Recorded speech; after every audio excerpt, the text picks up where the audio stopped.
Hello friends, good evening. Joytis world চ্যানেলে তোমাদের সবাইকে স্বাগত জানিয়ে আজকে এখন থেকে আমি আমার ব্লগটা স্টার্ট করলাম।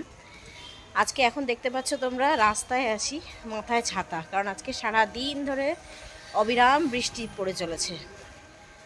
যাব এখন একটু বাজারে, ভাবলাম যাই করি না কেন তোমাদের সাথে একটু শেয়ার করি।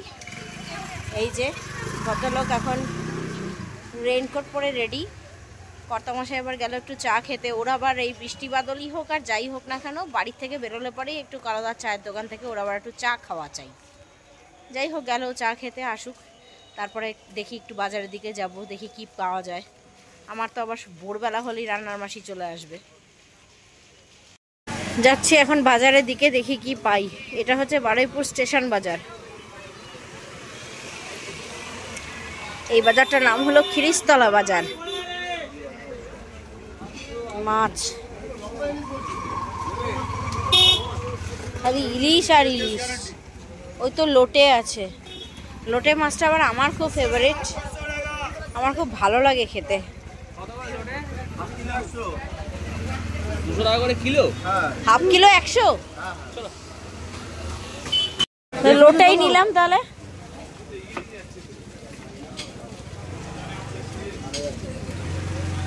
লোটে তো আবার তুমি খাবে না।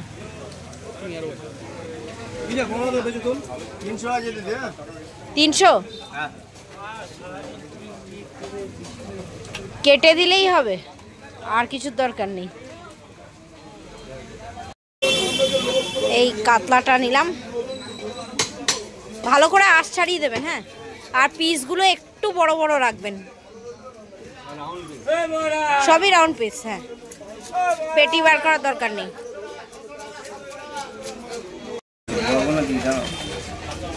কতটা বড় করে দেখি।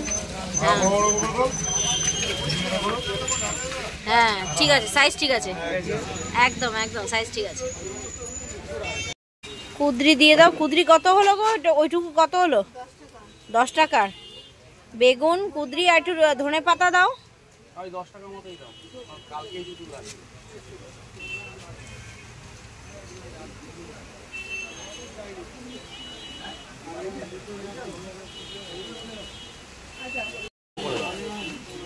অল্প করে লঙ্কা দাও, এখন লঙ্কা থাকছে না। থাকবে? কত হলো তাহলে তোমার? 5 টাকা। ঠিক আছে। কত হলো গো? এই রথ, দোতলা রথ কত? 140। আর জগন্নাথ বলরাম সুভদ্রার মূর্তিও আছে নাকি? আসেনি এখনো? কি বলছে আসেনি? ও, 120 টাকা। 140। একটা জায়গায় রথ বললো 140, আর একটা জায়গায় দর করলাম বললো 100। আর একটু সামনের দিকে যাই, দেখি আবার কত বলে। যাব একটু মিষ্টির দোকানে, আশীর্বাদ বলে একটা মিষ্টির দোকান আছে, এখন যাব সেখানেই, আর সেখান থেকে নেব একটু মিষ্টি। মিষ্টি খাবি বল?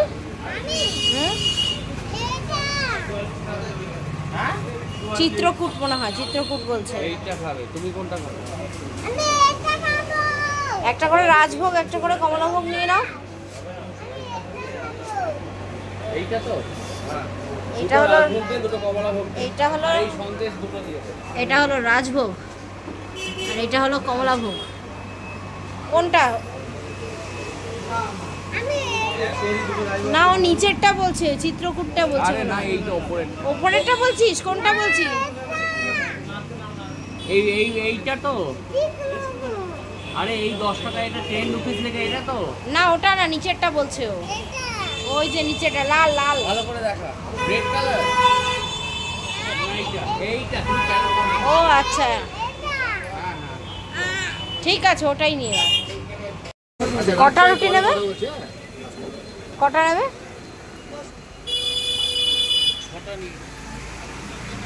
6টা দিয়ে দাও।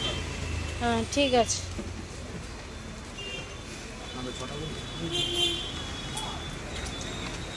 এখান থেকে এখন নিচ্ছি রুটি, আর ওই যে ছেলে ভেতরে ঢুকে গিয়ে বসে পড়েছে। ও এখানে আসলেই বসবে।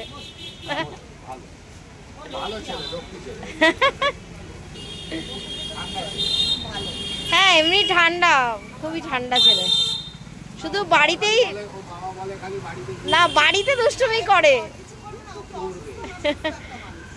না না, সে তো অবশ্যই, সুস্থ সুস্থ বাচ্চা করলেই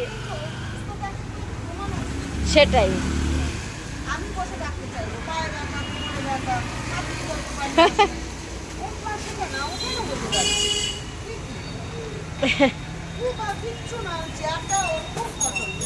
হ্যাঁ হ্যাঁ, বাইরে খুবই শান্ত, বাইরে কিছু করে না। ও কিন্তু আমি দেখি না যে ও যে বাড়িতে একটু করবেই, ও বলে তো লাভ নেই। তুমি হয়তো তোমার ছোটবেলাটা তুমি দেখোনি বলে না, হয়তো আগে থেকে আরো কি হ্যাঁ না, ওকে দেখলে ও মুখ দেখলে বুঝতে পারে না একটা লোক কিরকম দুষ্টু হবে না, বাইরে গেলেও দুষ্টুমি করবে, অল্প অল্প দুষ্টুমি করবে।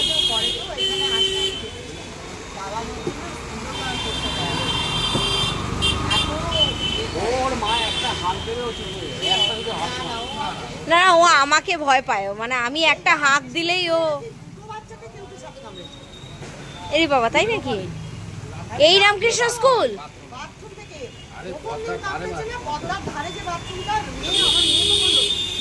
স্কুলের ভেতরে কেউ সাপ কামড়েছে? স্কুলের বাথরুমে? এরে বাপরে।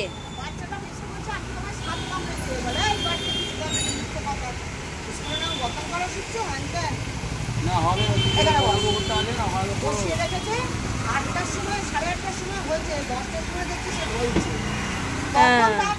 এই যে টিচাররা বাচ্চাদের কথা যে শোনে না, না এটা কিন্তু খুব ভুল করে, কারণ সাপ কামড়েছে যখন সে বলছে, সে কি সাপ চেনে না? হ্যাঁ বুঝবে তো। যখন সে বলছে আরে দেখলে তো বলে যাবে সব কামড়ালে, দেখতে তো হবে কোথায়। না না, আমি বুঝতে পারি এই তোমার 2 টাকা দিয়েছি কামড়েছে, দেখেছে, আমি বুঝতে পারিনি, মেবি আমি না সাপ বিশেষজ্ঞ কামড়ানো বাড়িতে হসপিটালে নিয়ে যাবো, যে কাউকে একজনকে চলো এক্ষুনি একটু বাচ্চাকে হসপিটাল দেখি। আর ওখানে না পাওয়াটা একবার অস্বাভাবিক আমি কিছু তো না। পয়সা দিই তোমাকে পড়ানোর জন্য। একদম তাই, এদের স্কুলেও অনেক কিছু উল্টোপাল্টা নিয়ম করে।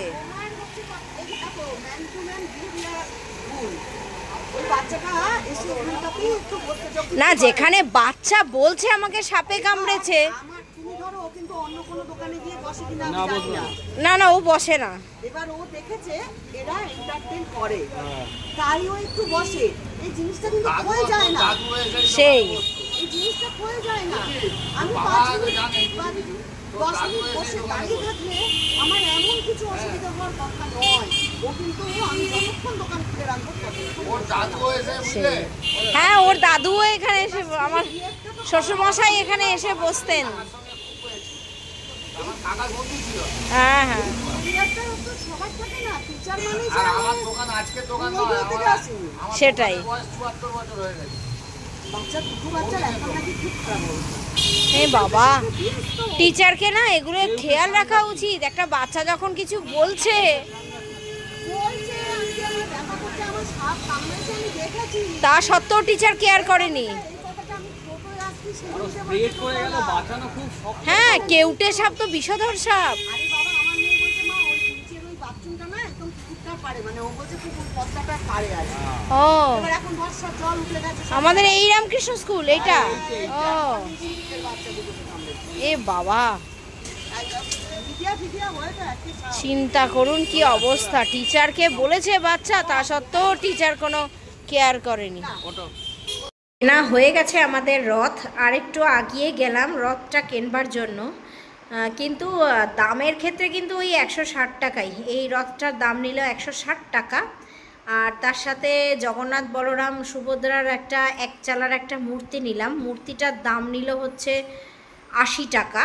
আর তার সাথে রথটাকে সাজাবার জন্য এইরকম একটা কাগজের একটা পেপার নিলাম, কালারফুল একটা পেপার কাজ করা। তার সাথে একটু ঠাকুরের জন্য প্রসাদ নিলাম, প্রসাদগুলো রাখবার জন্য একটা এরকম একটা সাদা রঙের কন্টেনার নিলাম। আর রথ সাজাবার জন্য কিছু জিনিস কিনলাম। এই হলো রথ, এটা হচ্ছে সাজানোর আগে। এরপরে আপনাদেরকে সাজাবো। আগামীকাল হলো রথ। আপনাদের সবাইকে জানাই শুভ রথযাত্রার শুভেচ্ছা ও অভিনন্দন। সবাই খুব ভালো করে রথযাত্রা সেলিব্রেট করবেন, পাঁপড় ভাজা খাবেন, মেলায় যাবেন, আনন্দ করবেন বাচ্চাদের নিয়ে। শুভ রথযাত্রার অনেক অনেক শুভেচ্ছা রইল আপনাদের জন্য। তাহলে চলুন আগে রথটাকে সাজিয়ে নিই, তারপর সাজানোর পরে কীরকম দেখতে লাগছে রথটা সেটা আবার আপনাদেরকে দেখাবো। এই হলো আমার রথ, সাজানোর পরে এরকম আছে। এই পাপড়িগুলো উঠছে দেখছেন, এটা ঘরের ভেতরে ফ্যান চালানো আছে বলে এরকম লাগছে। রথটাকে একটু ঘুরিয়ে দেখাও। ওই যে ভেতরে হচ্ছে জগন্নাথ, বলরাম, সুভদ্রা বসা। সাইড দিয়ে এরকম করে দিয়েছি। পেছন ওইদিকে সরাও, ওইদিকে নিয়ে যাও, আর একটু সামনের দিকে নিয়ে যাও, নাহলে দেখা যাচ্ছে না ভালোভাবে।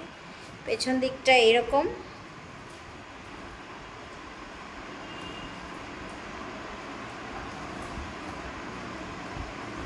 এই সাইডটা এরকম, আর সামনে ঘুরিয়ে দাও রথটা।